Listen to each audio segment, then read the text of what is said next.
So what we're going to do now is we're going to use the massage table. This can be a box jump, this can be a bench, this can be the edge of your bed, this can be a countertop, you can be standing or you can be kneeling. And what I like about when I'm kneeling is ideally I'd like to have something that's about almost my hip height. What's nice about this is that when I come up onto this, I'm even using a little bit more gravity. It gives me a little bit more range of motion to play around with my leg coming up and down. And since my leg will be bent, my hip will be bent, my psoas won't be in a stretched position. A lot of times when you're laying out completely flat, even though the Pso-Rite's getting you up off the ground, your psoas is still almost in that stretched position. So in this position, the leg's bent here, and so when I'm hinged over, I can do some light movements and really work on that active release massage. Okay, so same thing, we're gonna do both peaks, but we're gonna shift to the side. We're not doing both sides at the same time. We're focusing on one peak, even though it's in the two peak position. So if it's in the two peak position, I'm focusing on one peak. This gives you a different angle, a different force, a different leverage when it's in the two peak position here. That's different than when it's here. Now I can do some different, it feels different. And when it's on this side, I can be able to shift and move, okay? So when I do both peaks, elbows are on the table or the bench or the mat, whatever it might be, and then I'm just bringing myself up. And I'm slowly just bringing myself down. And I'm still controlling myself with my feet and my elbows, so I'm not just completely letting all my weight onto it just yet. And now I'm just shifting side to side and rotating. I can do circles on here.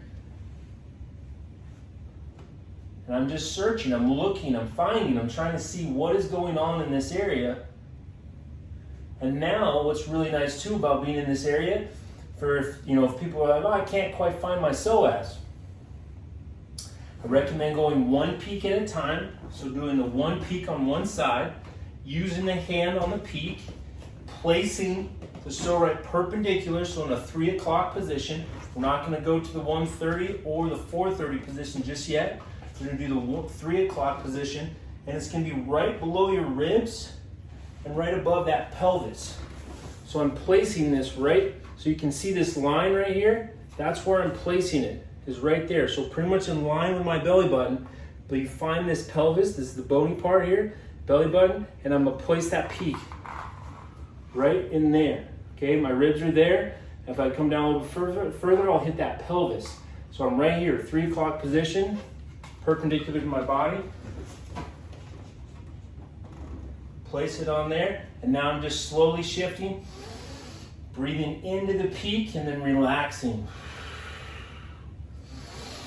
Breathe, do that 3 to 5 times.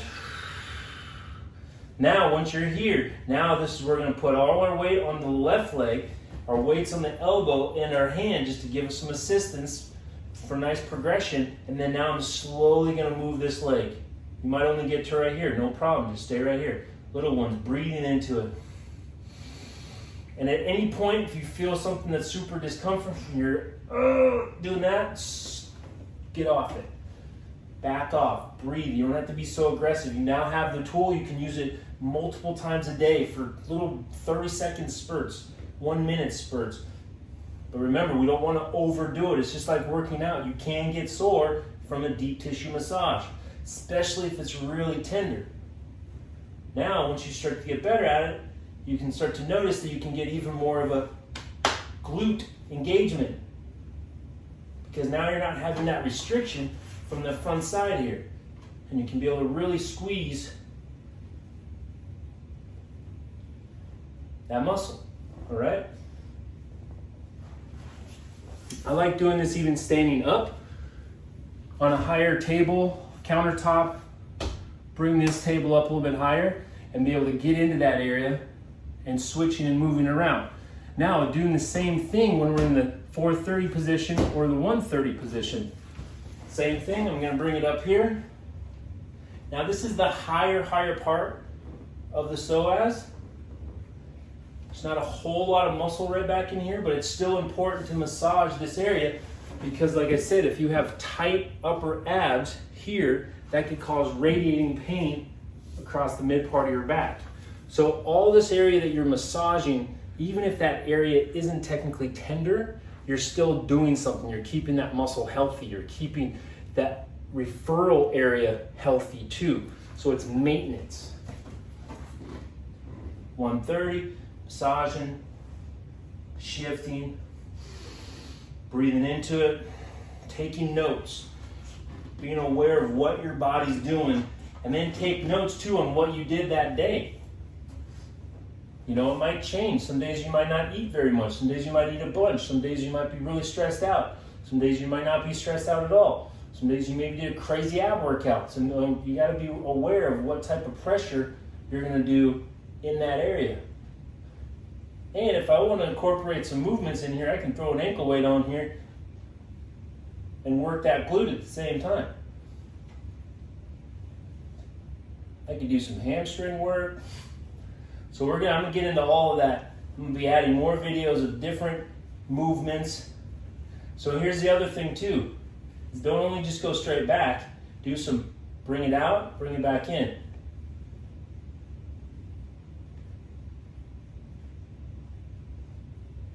Anywhere you move your thigh, the psoas can be moving just a little bit. Right? If I'm going here, it's moving a lot. But if I'm even going out to this side, it can be moving as well. Okay? So give that a go. Let us know if you have any questions. We're here to help. Add in any of the discussion. Add in some other stuff you'd like to see. I want to add more content. This is for you. That's why it's called So You. Okay? Check out all those videos.